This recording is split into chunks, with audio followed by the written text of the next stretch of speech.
comenzamos un nuevo programa de Salud y Sociedad en Popular Televisión. Hoy, como habíamos prometido, hemos vuelto al Centro Crescent, ya que su directora, la doctora Lucía Rodero, se comportó bien con nosotros, pues bueno, y hemos vuelto. Hemos vuelto porque queríamos ver qué se hace con la rehabilitación de un ictus o de un daño cerebral.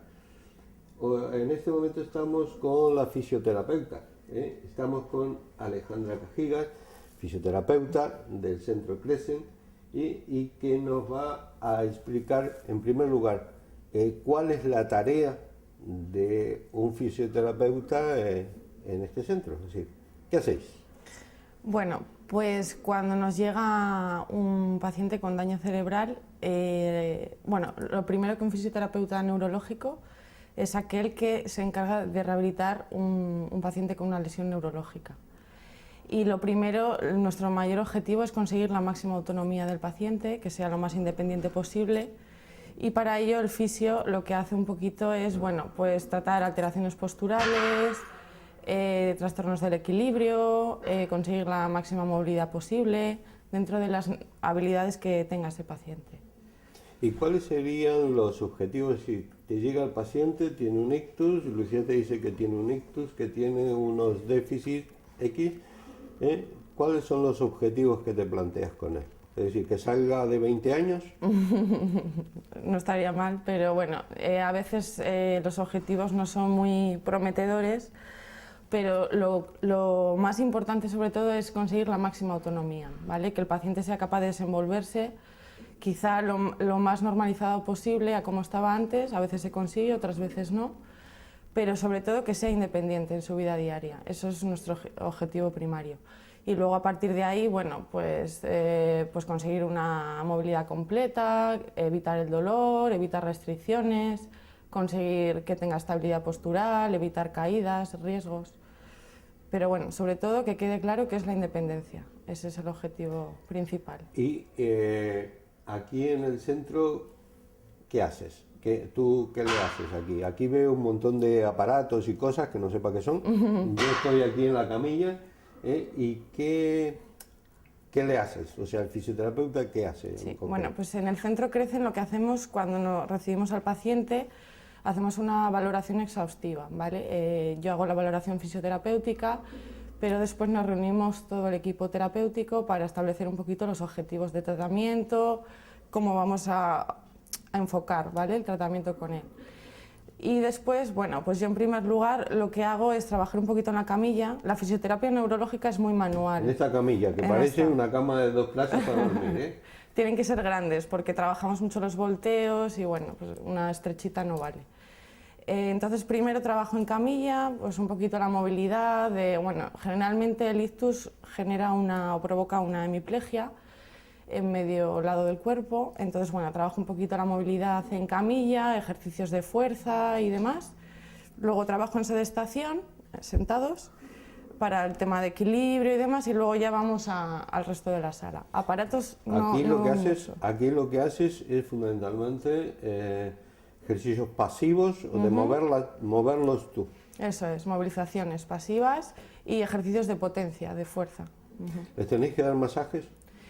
En algunas ocasiones sí, sobre todo en los hombros, que a nivel de la cintura escapular puede haber espasticidad, un aumento del tono, y sí que hay que relajar.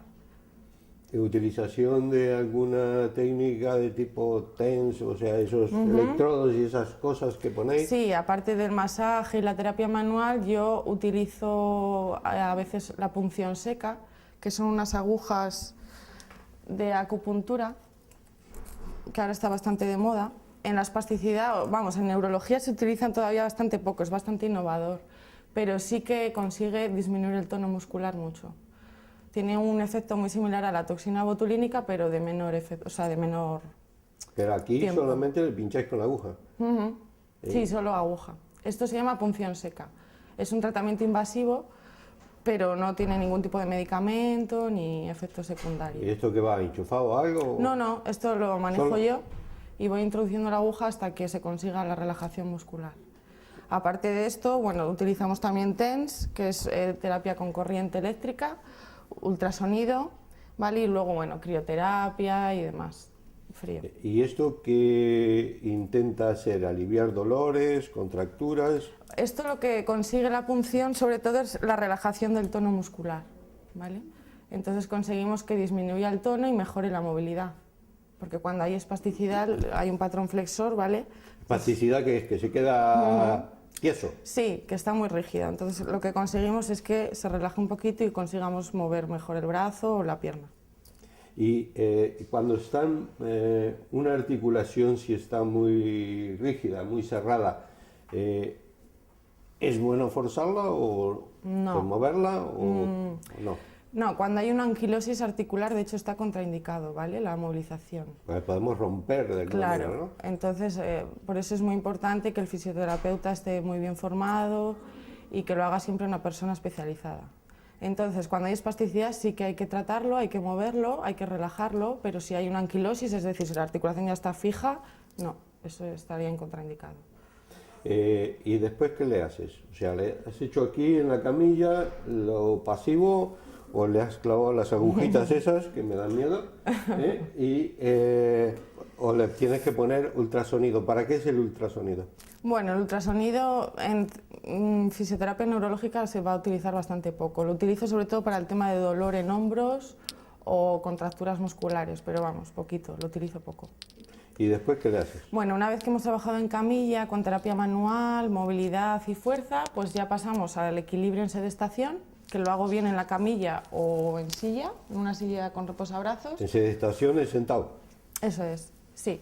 O sea, aquí, sentado. Sí, lo puedo hacer con apoyos con los pies en el suelo o sin apoyos, ¿vale? Ahí trabajaríamos el equilibrio de tronco, alcances, un poquito. ¿Qué le haces hacer? ¿Movimientos hacia un lado y hacia otro? Eso es, sobre todo hacia el lado hemipléjico, que va a ser el que tenga mayor afectación y desequilibrio, ¿vale? Entonces trabajamos un poquito la estabilidad postural en esa posición. También podemos trabajar en colchoneta, o bien en la camilla a 4 patas o de rodillas, en distintas posiciones. Una vez que hemos trabajado eso, pues trabajamos bien con este espejo, o de pie, en bipedestación o en la silla. ¿Y para qué sirve un espejo? Bueno, este espejo... ¿Para que se mire que tiene... que está malo o qué? Es para las simetrías, ¿vale? Está cuadriculado, entonces en este caso, como en estos pacientes siempre tienen un lado... Gíramelo un poquitín para aquí para verme yo. A ver, ahí. Bueno, este espejo nos ayuda a que nos facilita la simetría postural, ¿vale? Al tener los cuadraditos vemos si tenemos un hombro más arriba, si tenemos la cadera más arriba y demás. Entonces trabajo también la simetría postural con ellos de pie y bueno, una vez que hemos trabajado sentados y de pie, pues ya podemos pasar a la rehabilitación de la marcha, que es otro aspecto muy importante. Lo trabajo primero en el pasillo, que luego podemos verlo si no, con obstáculos, con aros, con marcha militar, bueno, hay un montón de ejercicios, ¿vale?, para este tipo de pacientes. ¿Y esa otra máquina que tienes allí? Detrás del espejo, quita un poco ese espejo, Sí. que si no, no... Luego la cinta de marcha, en pacientes con ictus también se utiliza, pero en este centro sobre todo lo utilizamos en pacientes afectados de Parkinson, porque al llevar un ritmo constante les facilita un poco la marcha y sobre todo les evita los periodos de congelamiento, que son muy frecuentes en enfermos de Parkinson. O sea, que se ponen ahí y se ponen a andar como la cinta del gimnasio. Sí, generalmente establezco un periodo de 10-15 minutos por sesión y bueno, les va muy bien. Eso es andar. ¿Y esa otra cosa, esas maderas que hay ahí? Sí, también para las espalderas, bueno, trabajo un poquito fuerza, a veces estiramientos musculares también, que en estos pacientes es muy importante para evitar las restricciones, porque generalmente al tener la espasticidad les genera mucha restricción muscular, contracturas, y es importante estirarles. Y después las otras cosas que veo por allí, una bicicleta. Luego tenemos la bicicleta, que sobre todo la utilizo para mejorar la tolerancia al esfuerzo. Generalmente son pacientes que al principio, al estar tanto tiempo encamados, pues se fatigan con mucha facilidad. Entonces, mejorar la resistencia cardiovascular es muy importante. Y después allí al fondo veo una Wii que luego me vas a mostrar lo que se hace en ella. ¿Eso también lo utilizáis? Sí, de hecho este centro es bastante innovador en este aspecto, ya que es una terapia que es muy nueva. La realidad virtual ahora está muy de moda en el campo de la neurorehabilitación. ¿Eso es la realidad virtual? Sí, La sí, Wii. sí, la Wii. Bueno, este es un aparato de bajo coste, pero hay de muchos tipos. O sea, ¿qué quiere decir? ¿Que te dan material barato? No, no, no, no, no, no. Lo que pasa es que los otros ya son más complejos. Además, tiene la ventaja de que el paciente lo puede hacer en su casa, porque mucha gente tiene la Wii, o sea que por eso prefiero tener este aparato. Y bueno, lo que hace la Wii, no sé si se ve desde la cámara, ahora mismo tengo un programa de bolos, pero bueno, tiene un montón de ejercicios. Y lo que hace la Wii es crea como una especie de entorno virtual donde el paciente... ¿Cree que está en la bolera? Sí, por ejemplo, sí. Pero le permite tener un feedback sensorial, ¿vale? O sea, el paciente mueve y él recibe el estímulo. Entonces, para este tipo de pacientes es muy estimulante, motivador y mejora su autoestima, sobre todo. Hay otros ejercicios de entrenamiento, hay un entrenamiento dual, ¿qué es eso? También, bueno, además de los trastornos motores, en nuestros pacientes muchas veces presentan trastornos neuropsicológicos, ¿vale? Cognitivos, emocionales, conductuales, que hay que tener muy en cuenta. Entonces, por ejemplo, cuando hay un trastorno de la atención, para ello utilizamos el entrenamiento dual. Entonces, por ejemplo, en un paciente con daño cerebral, si nosotros le mandamos caminar y de repente hacemos un ruido, se distrae y pierde la estabilidad postural. En ese momento puede caerse. Entonces, intentamos hacer ejercicios donde se combinen ejercicios neuropsicológicos con ejercicios físicos. Podemos luego hacer también una prueba, si quieres. ¿Y hay algún otro tipo de ejercicio que hagáis? Sí, en el de entrenamiento dual, pues mira, por ejemplo, también hacemos uno que es un cuadradito con 4 números, 1, 2, 3, 4, y el paciente tiene que ir con los pies pasando de un número a otro. Llega un momento, eso es la atención sostenida, llega un momento que el paciente se para porque ya no sabe seguir. Entonces, bueno, entrenamos tanto la atención sostenida, dividida, bueno, es complejo de explicar, pero bueno. Es muy interesante que el fisio tenga siempre en cuenta este tipo de problemas porque a veces pueden retrasar la rehabilitación. A mí me gustaría probar la máquina. Sí, vamos a probarla. ¿Nos dejas probar la máquina? Claro, sí. Así que vamos a hacer un inciso en la máquina.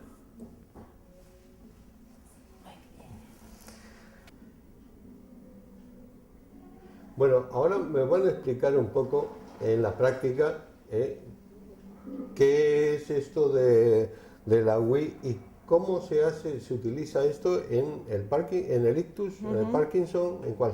Sobre todo es la rehabilitación del ictus. Sobre todo en la rehabilitación del ictus, porque yo hasta ahora lo que conocía pues eran las barras, las paralelas, la escalera, lo del espejo, lo de hacer así con las poleas, pero ahora veo que ya incorporáis hasta una Wii.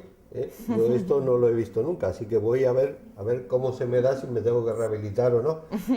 A ver, yo vengo aquí afectado con esto y ¿qué le dices al paciente? ¿Qué haces con él?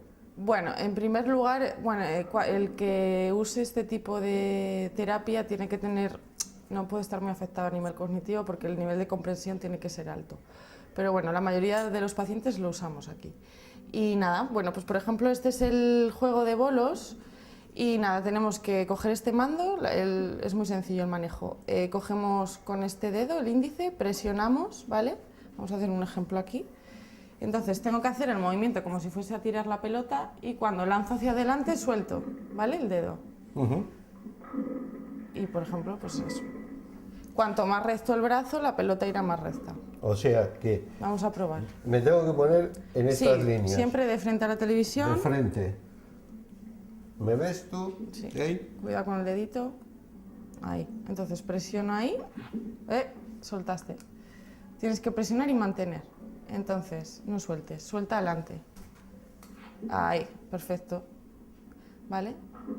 Bueno, ha ido bastante recta, pero bueno, por ejemplo, si estarías afectado por un daño cerebral, generalmente desvían el brazo, entonces la pelota no tira los bolos. Entonces eso les permite al paciente pues autocorregirse.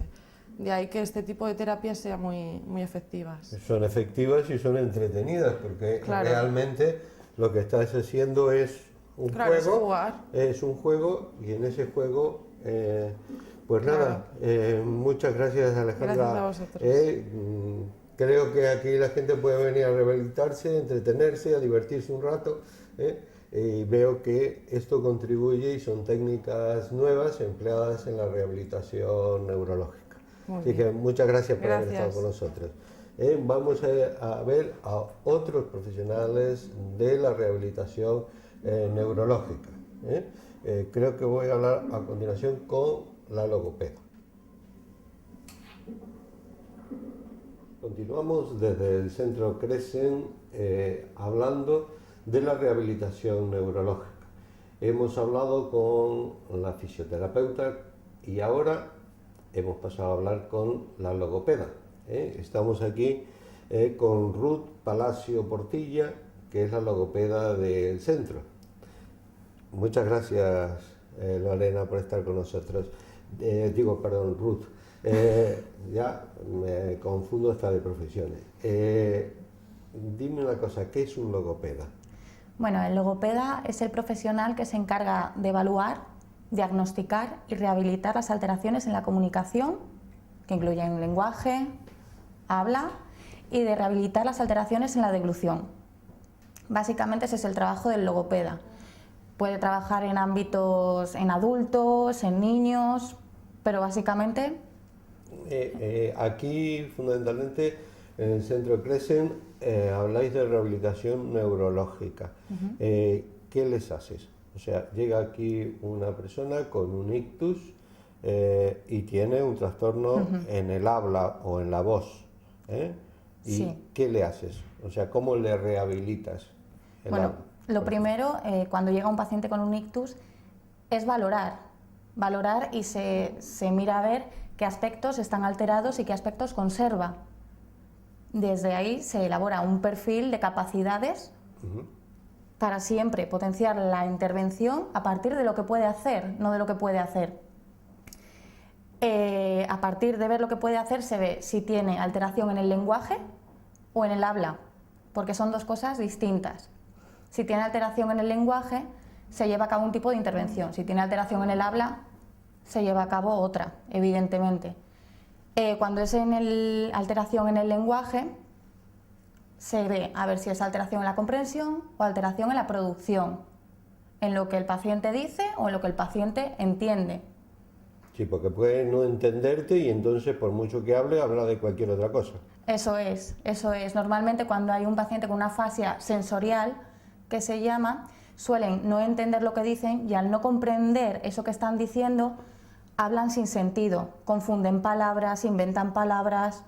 ¿Y qué es lo más frecuente? Porque yo si me viene un paciente a la consulta y me dice que, y veo que no entiende, digo, este está demenciado. Claro. ¿Cómo sabéis que no está demenciado y que lo que tiene es un trastorno en el lenguaje o en el habla? Bueno, realmente aquí se facilita el trabajo para diferenciar si es un deterioro cognitivo, un trastorno cognitivo de un trastorno lingüístico, porque al trabajar dentro de un equipo multidisciplinar tenemos a la neuropsicóloga que hace su valoración y es la que establece si hay deterioro cognitivo o no. ¿Y cómo va a determinarlo eso? Es decir, ¿cómo, en la práctica, cómo ahora te llega un paciente y cómo determináis eso? ¿Qué le hacéis? ¿Algún test? ¿Alguna prueba? ¿Qué le hacéis? Eso es. Yo particularmente paso una batería que se llama la batería del test de Boston. ¿Vale? Allí se hacen pruebas de producción del lenguaje, denominación, evocación de palabras, por ejemplo, dime todas las palabras que empiecen por F en un minuto, todas las palabras que se te ocurran. Entonces ves la capacidad que tiene de recuperar palabras. Le pones unos dibujos, que es el test de vocabulario, y te tiene que decir qué es esa palabra. Luego también le haces preguntas para ver, por ejemplo, se hunde un corcho en el agua y el paciente te tiene que contestar sí o no. Entonces ves un poco lo que te contesta y también la forma en la que contesta te da pistas de si está demenciado o no. Y en base a eso, después que establecéis un diagnóstico, que ya entre el equipo habéis hecho un diagnóstico, ¿qué le haces tú? Es decir, ¿cómo contribuye el logopeda en esa rehabilitación? Bueno, el principal objetivo de la logopedia no es rehabilitar el lenguaje o rehabilitar el habla y volver al estado primordial, al estado anterior al ictus en este caso. Es hacer que el paciente sea capaz de comunicarse y de volver a la normalidad en la medida que sea posible.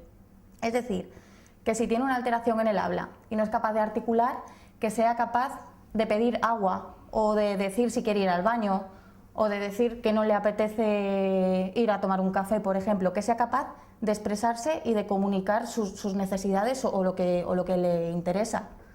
¿Y qué tipo de alteraciones son las que vais a tratar? O sea, ¿y qué tipo? ¿Qué alteraciones son las que tratáis? Bueno, pues aquí se trata sobre todo la afasia. ¿Qué es eso? La alteración en el lenguaje. Como te he dicho antes, alteración en la comprensión del lenguaje o en la producción. Cuando hay dificultades para comprender es una afasia sensorial y cuando hay dificultades para expresarse es una afasia motora. Normalmente suelen estar mezcladas las dos, suelen ser afasias mixtas. ¿Y qué le haces a cada una de ellas? Vale, pues una afasia motora lo primero que hay que hacer es enseñar a articular sonidos.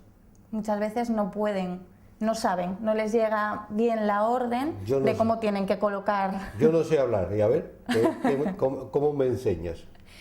Pues se pueden hacer praxias articulatorias, que son gestos, pues abrir la boca, cerrar la boca, saca la lengua, lleva la lengua a la derecha, lleva la lengua a la izquierda. Esos son praxias para trabajar a nivel motor, ¿vale? Para recuperar la capacidad de realizar movimientos. A la orden, si yo te digo a ti, saca la lengua, o si no comprendes órdenes, por imitación, yo te saco la lengua y tú sacas la lengua, ¿vale? Eso para rehabilitar. Así nos peleábamos cuando éramos pequeños, uno sacaba la lengua y el otro también, y ya está, y nos peleábamos. Pues esto parecido. También se enseña, una vez que se ha conseguido hacer movimientos sin emitir fonemas, que se llama así a los sonidos, ya se empieza a trabajar con fonemas. Claro. ¿Qué es eso? Los fonemas son los sonidos del habla. Eso, todo eso son fonemas, la P, la T, la M. Hay que enseñar. Hay algunas personas que van a poder pronunciar una P o una M y no pueden pronunciar una S o una R, pero hay otras personas que no pueden pronunciar ni siquiera la P, que es uno de los sonidos más fáciles. De hecho, cuando adquirimos el lenguaje de pequeños es el primer sonido que adquirimos. Decimos papá. Papá. Mamá, y el papá se pone contento. Mamá, ya veremos. O nene, son las primeras palabras, o sea que por eso se inicia la rehabilitación con esas primeras palabras. Eso es, se intenta ir siempre de lo fácil a lo más difícil, pero siempre partiendo del punto de partida de ese paciente, de lo que puede hacer, porque si ya puede articular la P, la M o la N, pues ¿para qué vamos a trabajar eso? Empezamos a trabajar por la T o por la K, por ejemplo. Eso que vosotros le detectáis y que empieza a tiene esas dificultades, eso después, o sea, tú le has pasado esos test que has nombrado, le has hecho tu valoración, después eso se puede reafirmar en casa o se debe reafirmar en casa. Cuando van a casa a hacer que la familia le haga colabore. Sí, rotundamente sí. Lo primero porque la efectividad de una rehabilitación es mayor si se hace en periodos más cortos de tiempo, pero más frecuentemente. Es decir, es más eficaz hacer 15 minutos 2 veces al día, por ejemplo, que hacer 2 horas seguidas de la misma tarea y solo una vez al día o una vez cada 3 días. Entonces, por eso es muy importante la frecuencia de las sesiones. Y cuando no puede hacerse una mayor frecuencia, en casa se pueden mandar ejercicios para casa. Y no solo eso, sino que la familia, como tú bien dices, que sea capaz de, si yo le he enseñado al paciente a decir manzana, que en casa no le digan toma la manzana, sino, por ejemplo, ¿qué quieres? Y que el paciente te tenga que decir manzana para trabajar esa palabra que ha aprendido. O sea que hacéis una colaboración también con la familia en la rehabilitación de esta persona. Vosotros hablas de el habla y la voz para mantener la comunicación. Y si lo que tiene es un problema neuromuscular por el cual no pueda mover. Bueno, pues entonces hay que hacer otro tipo de intervención que es completamente distinta. Ya estaríamos hablando de lo que se conoce como terapia miofuncional. La terapia miofuncional se conoce como la rehabilitación muscular, a base de masajes, estimulación térmica, táctil, porque muchas veces no es solo que tengan una dificultad en la movilidad de los músculos, sino que muchas veces por la alteración de la sensibilidad, que se suele dar mucho en casos de ictus, no les permite saber cómo están haciéndolo, cómo están emitiendo la voz. Entonces se trabaja la sensibilidad, se trabaja... O sea, la parte neuromuscular. Hay que rehabilitar para que puedan luego hablar, ¿no? Claro, se trata de volver la musculatura a un estado lo más normal posible. También me decías que trabajáis sobre lo que le llamaste disfagia, que supongo que es la dificultad para tragar. Eso es. ¿Y qué le hacéis a alguien que tenga dificultad para tragar? Porque eso me interesa, porque tengo muchos enfermos que tienen problemas para tragar. Sí, bueno, cuando hay una dificultad en deglución, puede ser desde la dificultad para llevarse la cuchara o el tenedor a la boca, que en ese caso trabajaría la movilidad del brazo, el terapeuta ocupacional y el fisio, hasta no poder masticar, que se quede la comida dentro de la boca, incluso al tragar, que la comida, lo que se conoce por irse por mal sitio la comida, y que se atragante y que pueda llegar a generar una neumonía. Entonces, lo que hay que trabajar lo primero es la integridad muscular, ¿vale? Volver la musculatura a su estado normal. Que eso muchas veces, cuando hay una disartria o una dificultad en el habla por una alteración neuromuscular, afecta también a la deglución. Entonces, al trabajar también para el habla, se trabaja también para tragar.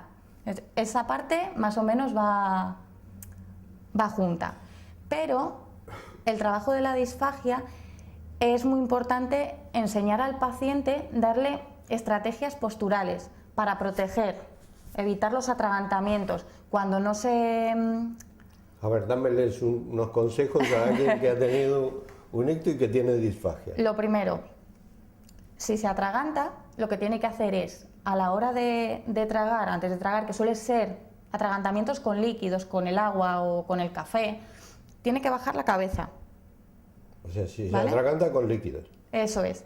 Tiene que bajar la cabeza, entonces así ya estamos cerrando las cuerdas vocales, la laringe, y estamos evitando que el líquido en este caso se vaya por mal sitio. Para potenciar eso, lo que se puede hacer es girar la cabeza. Si tiene una hemiplegia derecha, puede girar hacia el lado derecho. Entonces también estamos protegiendo ahí. Si lo combinamos con bajar la cabeza, estamos dando una doble protección. O sea, agachar la cabeza y moverla hacia el lado de la hemiplegia, hacia el lado contrario. Eso es. Siempre que haya una dificultad a la hora de tragar, nunca se puede hacer esto. Como los pajaritos. Eso es, que muchas veces lo hacemos. Cuando nos cuesta tragar, levantamos la cabeza, pero eso es malo, porque realmente lo que estás haciendo es abrir la garganta y entonces pasa todo y es más probable que la comida se vaya por mal sitio. Pero si tengo dificultad para tragar los líquidos, agacho la cabeza y la pongo de lado, ¿cómo hago para meter el líquido para adentro? Claro, hay vasos especiales para disfagia. O sea que entonces hay un hay artilugio especial. Sí, que se pueden comprar, son los vasos con escotadura, un vaso que tiene una hendidura, entonces al meter el líquido puedes echar el vaso hacia arriba, pero al tener un agujero para la nariz no choca.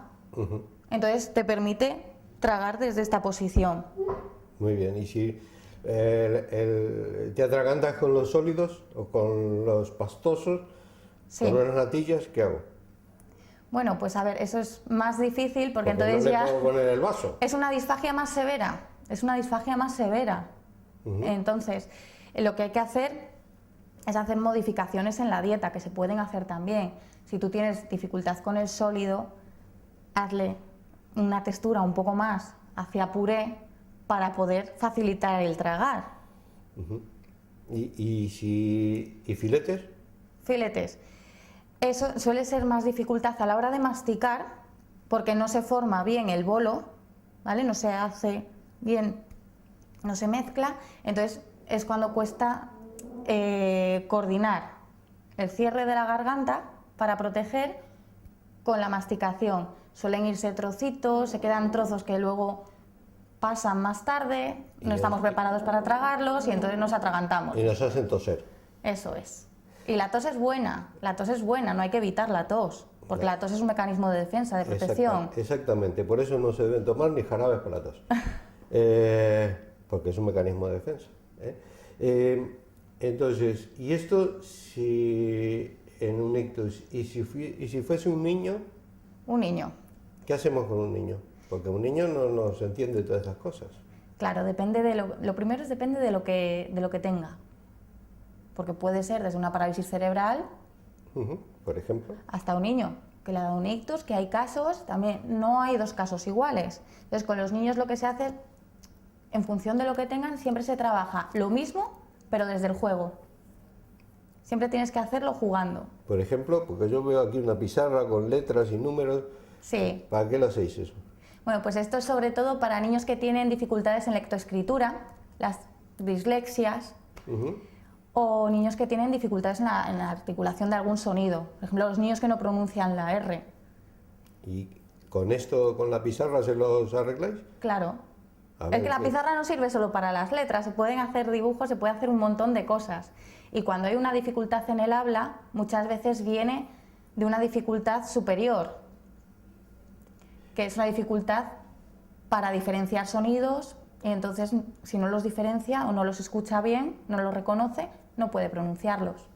Y entonces aquí le ponéis las palabras y se las hacéis repetir, ¿o cómo? Bueno, se puede hacer repetir palabras, sobre todo para generalizar. Una vez que ha adquirido un sonido, si el niño no dice la R y ha conseguido decir la R, lo que hay que hacer después es repetir, repetir y repetir y trabajar y jugar con palabras que tengan R para que luego la diga también en su vida diaria. Muy bien, o sea que la logopedia nos ayuda a la rehabilitación neurológica, no solamente en el habla, que parece que por el nombre logopedia, Sí. sino que también nos ayuda a problemas neuromusculares y fundamentalmente en el Sí. tema de la disfagia. O sea que eso hace que la rehabilitación que hacéis en el Centro Crescent sea más completa, es decir, aparte de la física, estamos viendo que rehabilitáis otras áreas. Sí. ¿Y tenéis resultados positivos? Sí. ¿En cuánto tiempo aproximadamente? Depende de la gravedad Lógicamente. y depende del tipo de lesión que sea. Por ejemplo, una disartria suele rehabilitarse antes que una afasia, que una alteración en el lenguaje. O sea, las alteraciones en el lenguaje demoran más. ¿Qué disartria y eso qué era? La disartria era la alteración en el habla. O los que tenían trastornos en el habla se recuperan antes que Sí. los del lenguaje. ¿Y los de la disfagia? Depende también. Es que claro, no se puede decir así en general. Depende de la implicación del paciente y de la familia. Porque muchas veces la intervención en disfagia, como he nombrado antes, lo que pasa es que no lo he explicado mucho, lleva modificaciones en la dieta. Entonces, dependiendo de lo que la familia haga, porque a lo mejor la familia pues dice, por comodidad, no voy a darle un filete para que no sea tragante, le doy el puré que lo traga antes. Lo traga antes y con menos esfuerzo, pero entonces la musculatura no recupera igual porque no está trabajando. Muy bien. Bueno, doña Ruth Palacio Portilla, logopeda del Centro Crescent, muchas gracias por habernos explicado el área de logopedia. Y vamos a continuar con algún otro miembro del equipo de rehabilitación. Muy bien. Muchas gracias. A vosotros.